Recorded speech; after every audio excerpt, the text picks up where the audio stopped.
Des experts de la Ligue arabe sont en visite à Homs, bastion de la révolte syrienne. Au même moment, quelques 30 000 personnes manifestaient contre le régime de Bachar el-Assad.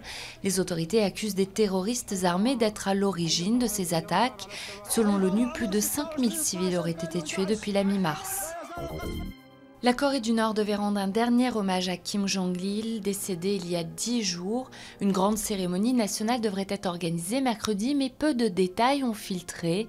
On s'attend à une démonstration bien orchestrée de loyauté sur le modèle des funérailles de 1994 pour le père du défunt. Aucun représentant de l'étranger ne pourra assister aux obsèques. Fin de la grève des agents de sûreté dans les aéroports, les salariés reprenaient mardi progressivement le travail au lendemain de la signature d'un accord. Celui-ci prévoit 1 000 € de prime contre 1 100 à 1 600 € demandés par les grévistes. Plus que 5 jours pour s'inscrire sur les listes électorales, condition sine qua non pour voter aux élections présidentielles et législatives de 2012. Il n'y a pas eu cette année de campagne de sensibilisation sur le sujet, une absence vivement critiquée par des responsables politiques de gauche comme de droite. 2011, ou l'année la plus chaude en France depuis le début du XXe siècle. En effet, la température moyenne à l'échelle du pays était 1,5 fois plus élevée que la normale.